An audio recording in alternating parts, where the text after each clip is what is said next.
Fact of the matter is, these people out here have literally tried to ruin Juvie.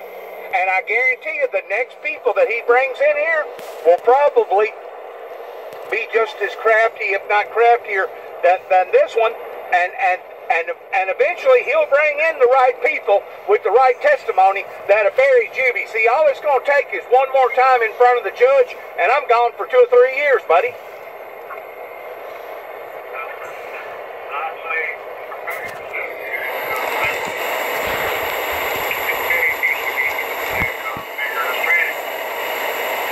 A strategy.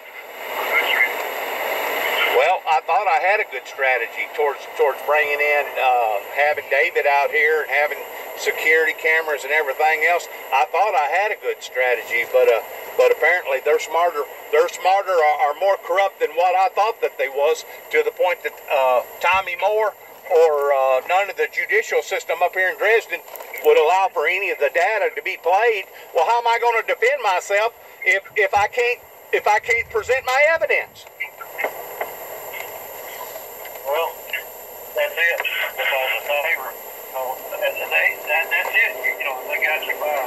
They don't want me to present my evidence, because my evidence will prove that I'm innocent about all this stuff out here. You know what I'm saying? Well, let me ask you something. What? Evidence, like what you got, able to be presented in a higher court?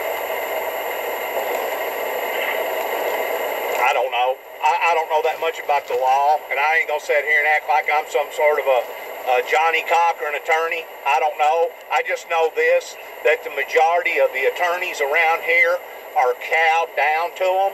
They're cowed down to the judges, and if the judge and the DA and the prosecuting attorney, the state prosecutor, if they've done made up their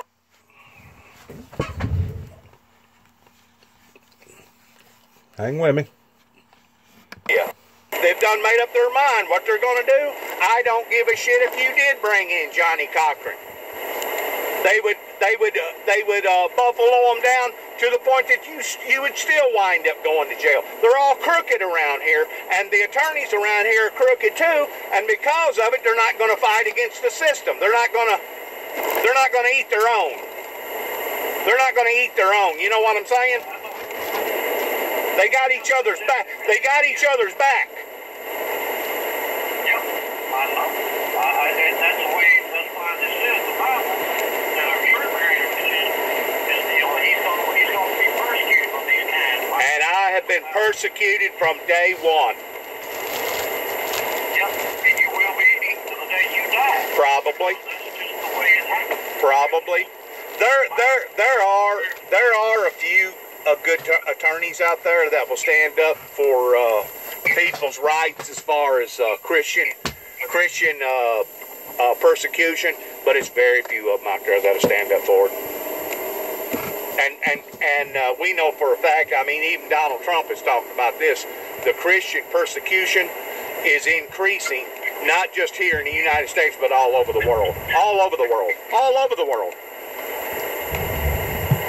If you don't believe me, turn on national TV and look what's going on right now over there in Iran and Iraq and in the Middle East and over in other Pakistan and Afghanistan. Look at all those other places. You know what I'm saying? If you don't believe me. God say that He made created man equal. Yeah, we're all supposed to be equal at the foot of the cross. We're all equal at the foot of the cross. Now you may have a position. You may be a governor or a mayor. You may be a judge or a senator. You may have a certain position. Even Donald Trump, whenever Donald Trump, the President of the United States, whenever he winds up kicking the bucket, at the foot of the cross, we're all equal. He may be the most richest, powerful man in America right now. But at the foot of the cross, the hobo, the bum, the whore, the prostitute, the murderer, everybody's going to be equal at the foot of the cross. Of course, that's in the spirit world. You mean I'm going to be equal like a murderer? No, you won't be equal like a murderer. But what I'm saying is you'll be equal as far as your soul won't be any more valuable than this person's soul, or less valuable. But God, in other words, God is not discriminatory. He don't discriminate that way.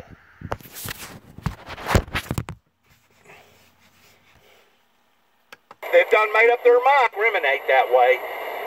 But what will determine your long life longevity will be rather not your good works will outweigh your bad, and the mere fact that you've accepted Christ into your life. If you hadn't accepted Christ into your life, and if you're not trying to live a godly, righteous life, well then, odds are you're probably not going to live forever and ever and ever anyway.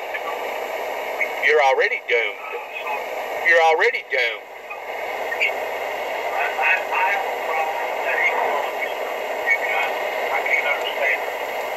Well, it's not that difficult, you know. It really isn't.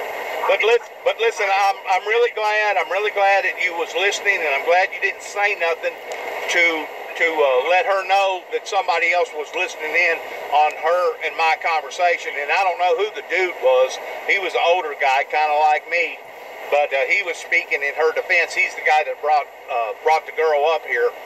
But I knew that Donald Ridgeway was one heathenistic, corrupt, evil being. And now this just helps to verify it. Now, whether or not I can use it for my benefit or not later on down the road, I don't know. Well, her name is it? Huh? Is her name Tanya? I don't know her real name. It may very well be. She calls herself Rose, but I think she's kind of disguised. Includito, you know what I'm saying? I used to know a Tanya Abbott, and she sounded like Tanya Abbott. Criminal. I'm telling you, the majority of them around here, and this includes the judges and the state prosecutors. They're crooked, man. Did you know that Judge Parm, the judge that put me on a $50,000 bond this year, did you know that his brother got caught in Union City with 50 pounds of crystal meth? Are you kidding me? No. And I've always known that the drugs had to be coming in here on a larger scale, are coming in here from the rich man or the big man, because the average Joe, that's broke and don't have nothing and don't have a good decent automobile, he ain't gonna be able to bring all that stuff out of Mexico and bring it up here.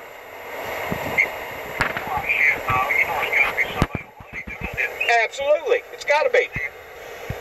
And they're all tied in. They're all tied in with the law, because the law has been burning the candle on both ends, because it's been a cash cow for them. You know, the probation officers, they get money. The judges, they make money. Each day that an inmate is in jail, they make money. They've turned it into a corrupt system, and they're the ones that's gotten out here. Yeah, it's a racket, and they're the ones that's gotten out here and gotten a bunch of people hooked on this shit. They're the ones that's gotten the people hooked on this shit. You know what I'm saying? Well, Sherlock told me one time, he said, well, he said the governor of Mississippi worked with the governor of Tennessee.